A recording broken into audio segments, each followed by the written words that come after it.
obviously this is a day that's pretty momentous for all of us, New Age products included, but I think for us, this is something that we've really been looking forward to for quite a while. Media Day represents a beginning league-wide, and everybody in our positions is up here telling you how good they're going to be, and everybody loves their team, and it's all the same all the time. And what I think is really cool about our situation is we've continued to build year over year in a way that's been mindful and meaningful. I think Coach Green and his staff have done a great job of finding a way to navigate a roster that is deep and versatile and often too injured. But because of that versatility and depth, we've been able to find a way to sort of cobble together good year after year. And I think right now, everybody in that locker room knows we have a chance to do something pretty significant. We've got more talent than we've ever had. We've got talent that's, by and large, played together for quite a while and believes in each other at a really deep level. I think we have a versatile group, both offensively and defensively. We have multiple all-defense performers that can start or not start. We've got players that can space the floor together. We've got more gravity creation than we've ever had. We have more playmaking capability than we've ever had. And at the same time, I think what often happens is you get fixated on what you don't have, because the people in our world, you want to check every single box. You want to leave absolutely nothing to chance. And I think there will be a great deal of fixation over what are we going to do at center, by way of example. And my answer to that would be we're going to figure it out, because we've got the kind of talent that can play a variety of different ways. We have bigs that can play in a traditional fashion. We have bigs that can space the court and be three-point shooters. We have rim finishing athletic bigs. We have bigs that can play in space defensively. We have bigs that can protect the rim. But none of that matters if you're not going to be on the floor, because the wing talent and depth on this team is so good, they may not be. And I think Coach Green and his staff have looked very, very closely at a lot of different lineup combinations. I think they're going to try a lot of different things. But at the same time, when you've got 6 players like we do that have all played about 30 minutes a game in their career and are at the talent level they are, we'll figure it out. And we feel really strongly that we're in a prime position to do that. This offseason obviously was incredibly busy and active in a whole bunch of different ways on and off the court. Obviously having Bryson assume the position of general manager was one that was really important to us and we're grateful for. And without further ado, we'll get some of his comments and I'll shut up. No, thanks, Griffin. This is such an honor to be up here for this upcoming season. I mean, just piggyback on what Griff said, really, really excited for our coaching staff. The amount of talent that we have on this team, I think it is the most I've seen since we've been here. Very deep and versatile roster. And yeah, I don't want to take up too much time because I know you guys have questions, but really, really excited for this upcoming year and our journey to Nashville and get this thing going.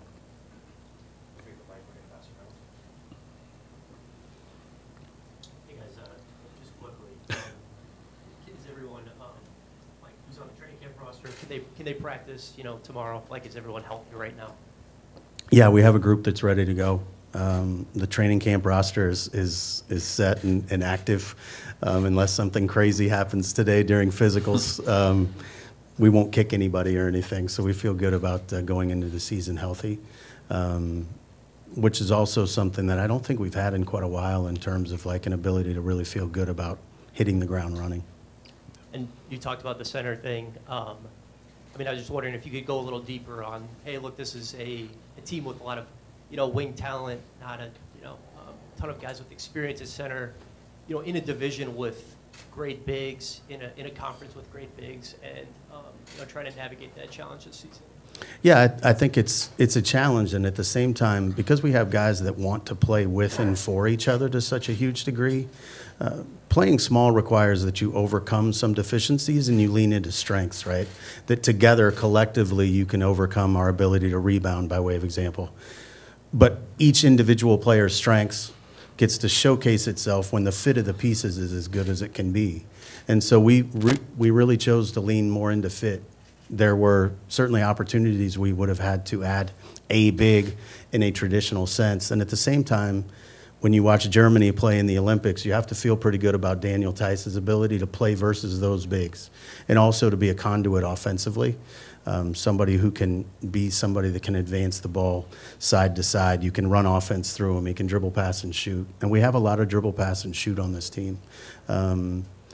Unfortunately, or fortunately, depending on how you look at it, we won 62 games in Phoenix with a roster that didn't have a, quote, big.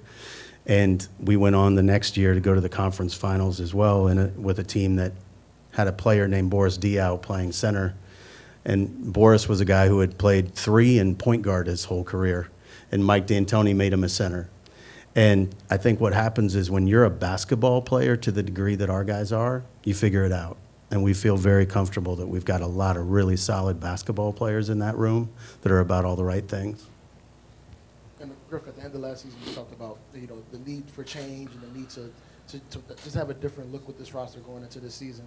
What was the approach this summer to kind of make those changes, and how do you feel about where the roster stands now? Yeah, I think, and maybe Bryson can speak to this too, but I think one of the things we were really mindful of was we were not a particularly good closing team. We weren't a team that could come down the stretch and really make plays when we needed to. So adding an elite playmaker and a point guard in Dejounte was something that was really important to us, because we've got incredible depth of playmaking. We didn't have incredible depth of people who had been proven game closers, and Dejounte is one of those. He's also, from a leadership perspective, much more of an alpha than we've had, and I think you can already see the impact he's had in galvanizing our group. We've had great veteran leadership in a more quiet way. I think Dejounte is somebody who's ringing bells a little bit more vocally for us, and that's exciting. For sure. His ability to pressure the paint, I mean, we kind of talked about internally how important that is. Zion has been a catalyst for us in that regard.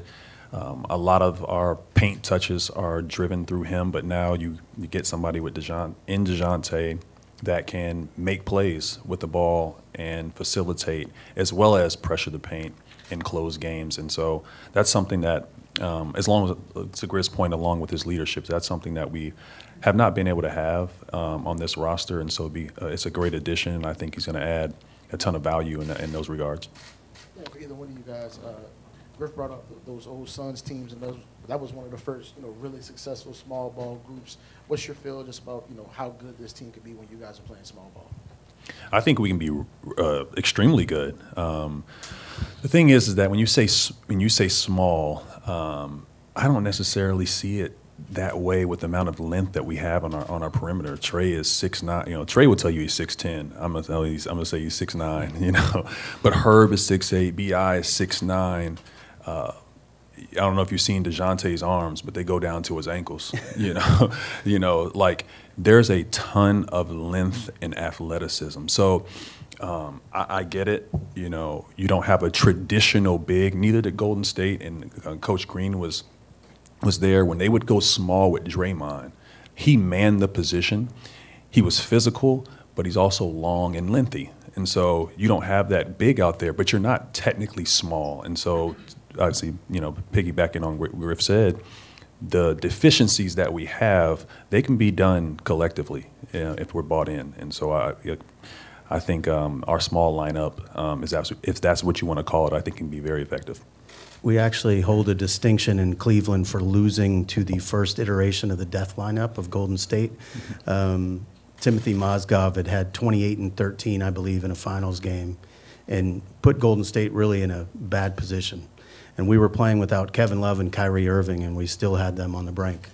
And what they did at that time was they switched to the lineup you just referred to with Draymond as a 5, and they inserted Iguodala into the starting lineup. And that small lineup dominated a very, very good big lineup the rest of the way in that series. It can happen, but that small lineup had hallmarks of what small lineups need. And they all fit together in a way that they could overcome what was perceived as a size deficiency. And we feel like we've got a lineup that if we put the right pieces together, that can happen. And again, what those pieces are going to take time. I mean, this is going to be a work in progress. I think one of the things that excites me the most about this season is it could get hard for a while. And a team that learns to overcome adversity together in the beginning is usually better off for it. So figuring out what those rotations look like and how that's all going to fit together is going to be a lot of fun. If it doesn't work initially, it doesn't mean it won't. You guys were able to get the Jose extension done, but you have a couple other players, Trey and B.I., also up for extension. Just where do you guys stand on those discussions, and how do you anticipate that kind of playing out? You want to talk about Jose first? Oh, okay. No, we're excited about Jose and being able to keep him in the family. He's really, really important to this. Griff did a phenomenal job of, negotiating with his agent, his representation, and so we feel really, really good about it. I mean, Jose has been a big part of the culture of our organization, and having him on the books moving forward is really important for us. We're excited that we got it done. So the thing that Jose has in common with Dejounte, with Javonte Green, we've got far more depth of tenacity and want to on this group. I think we've got a real grit to us as a group. And Jose really is the embodiment of that for us. It was important to us to keep him here because of that. The message he sends every day when he touches the court is, I'm here to go to work. And while he may lay in the weeds too often trying to get a steal in the corner, he also brings a level of energy and effort and passion for this that we want our players to model. And to the point you made about, or the question you asked about Trey and Brandon, those guys are just as committed to this organization as Jose is.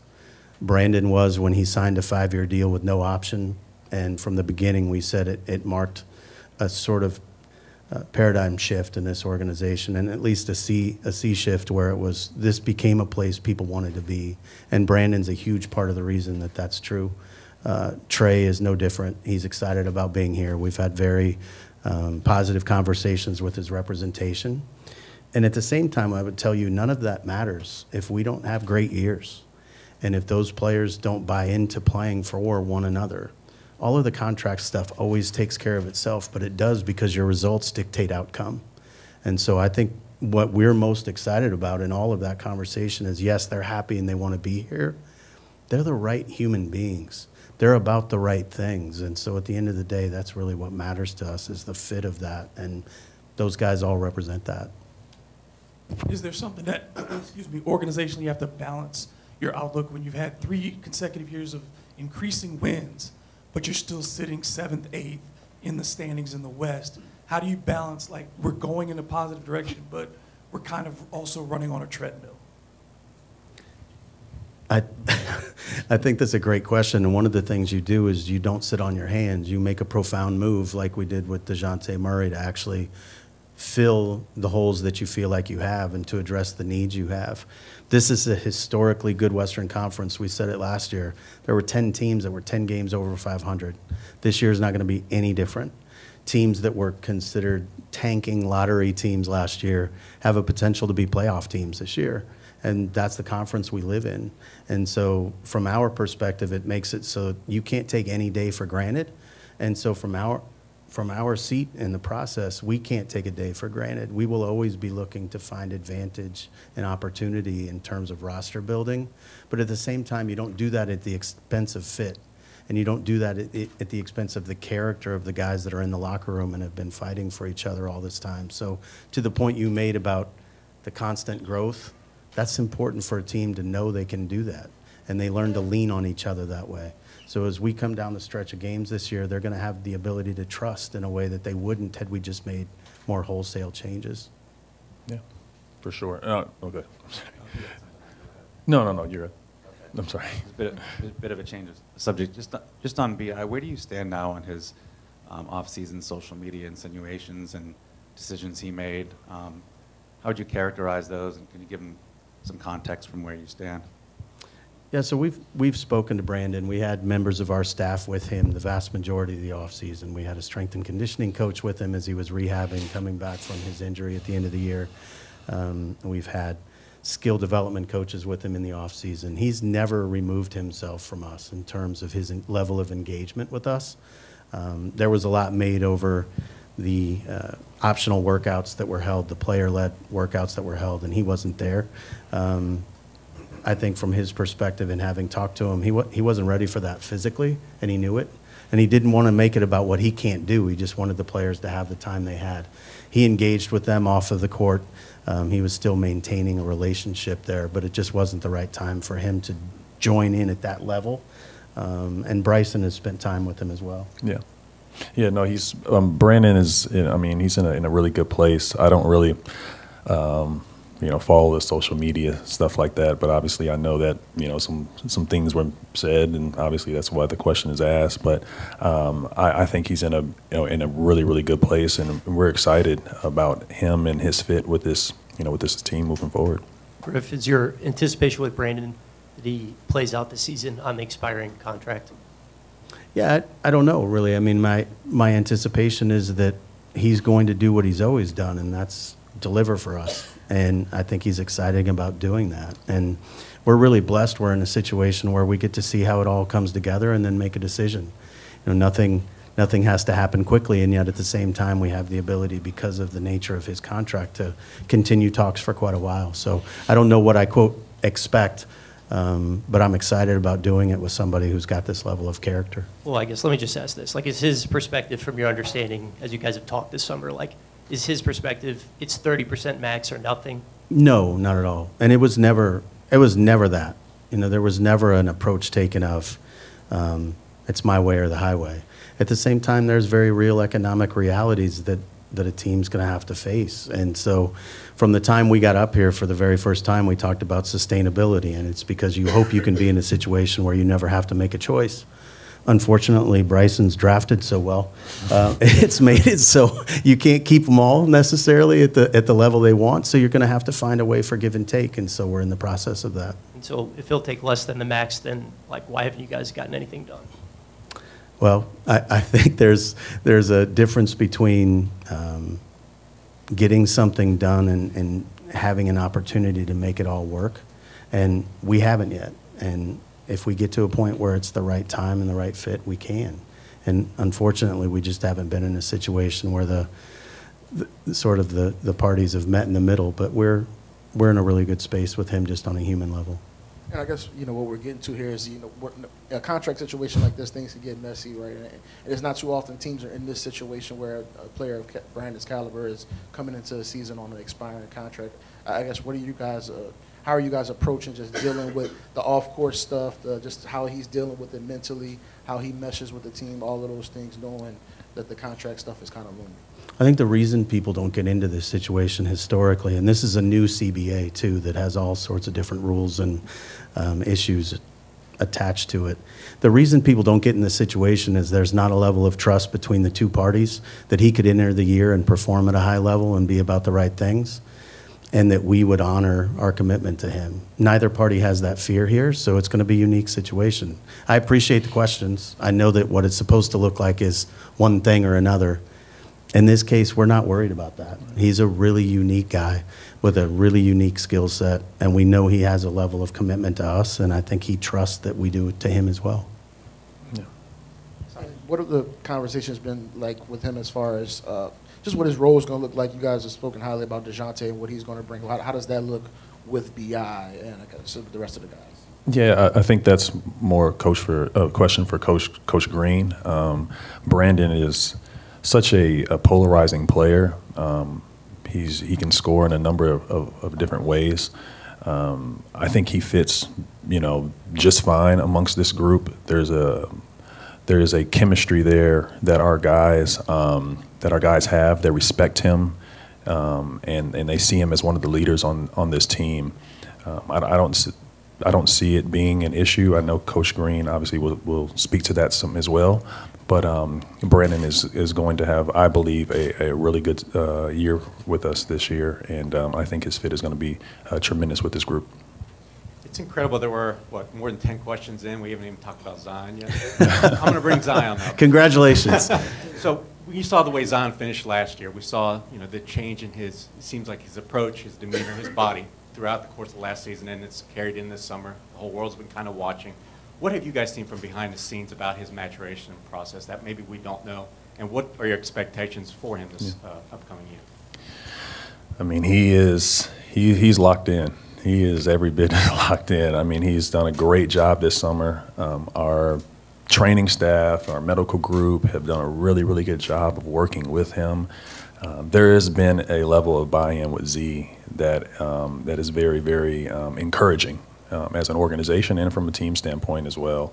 He is, I think he said, there was a comment that he said he's out for vengeance this year. And I mean, that excites me. I know excites a lot of people in this room, because I think there's a level of commitment that he has, and he hasn't tasted it yet. This is Zion's going into his 6th season, and although we've played as an organization in a couple of playoff series, he hasn't, and I know that's probably driving him. And I think he's going to be primed and ready this year to have a phenomenal year. Can I ask about another veteran player, if that's okay? You talked about buy-in. I know Coach can probably talk more about what CJ's role will be this year. Has he been okay as far as whatever the role is? I know sometimes for a veteran player, if they're going to a team that's won a championship, it's more tangible if they're in a new role. But in one that he has helped get to where it is, if his role is different this year, I assume he's okay with that. His presence in our building this offseason has been incredible. He's there every day, putting in some time. I would say he, Herb, and Hawk probably, and JRE maybe, rang the bell in our building more than anybody else in terms of their commitment to us. I don't think any of us have any reason to doubt CJ's bought in on whatever the role is. He just wants to win. It's a 12-year veteran who's about all the right things, and I think it's pretty clear, and he'll answer this when he gets up here, but he just wants to be about the right things and winning games. Yeah, and to also wanted to add this, CJ, he changed his role last year, and I think his mind frame has always been team first. CJ has always been someone that probably handles the ball a little bit more than he did last year, but he changed his shot profile. I think Coach Green and the staff did a really, really good job of communicating what they needed from him, and he answered the bell, and he had one of his most efficient years. I don't see any reason why CJ would have any issues with his role on this team. He does a really good job of adapting. To expand on Zion a little bit, with the current roster, how creative could you get with Zion? Coach? Pretty creative. Again, this is something that I think people have a really difficult time getting their mind around when they see him. Zion grew up a point guard, and he grew up with the ball in his hand. Yeah. He literally identifies the game by facing the basket and handling the ball. He's never been traditional as a big in any way, shape, or form, and yet because he's large, people want to make him a big. Yeah. He's really not that. So when people talk about, who's going to play 5? I don't know, but you can call Zion a 6 if you want to. It doesn't matter. Zion has the ability to do whatever he needs to do as a basketball player. One of the challenges I think that has been thrown down to him by Corey Brewer and Aaron Miles and our staff is to shoot more of the shots that he's capable of shooting that he never seems to take. Zion can really shoot the ball. And I think we're looking at his offseason as an opportunity for him, and I know he approached it this way, to add some things to his game. But he has skill set and ability that people really don't get to see because he's so historically efficient in the paint. They don't get to see the rest of what he's capable of. So I don't know that you can really limit what he's capable of doing. And as long as everybody else, and Zion included, are about the things that they are right now, which is winning, I think we have a chance to unlock some really special things there.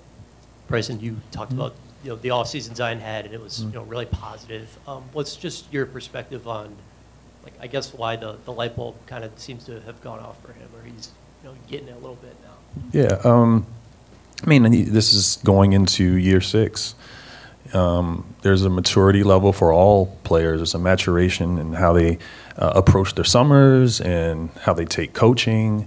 And I think Zion is at that stage in his career where he understands just how important the summers are for him to work on his game. Not that he hasn't, but I think there's another level to the understanding. And also, we got really, really close. He played 70 games last year. and I know he could taste the playoffs. You know, we're coming down to the end of the year, and he has an unfortunate injury.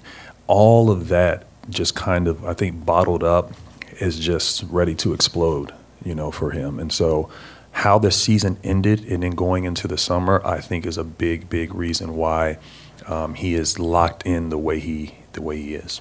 Just want to circle back on your comments on like the financial reality of the league and just in general. This isn't the first time you guys have entered the season over the tax line. You guys have happened to spend some assets to get out of it. Just where are you guys at philosophically with that, like where you are like over the tax, and just is it sustainable to kind of like reach a point at the middle of the season and be like, all right, well, this isn't the direction we want to head in.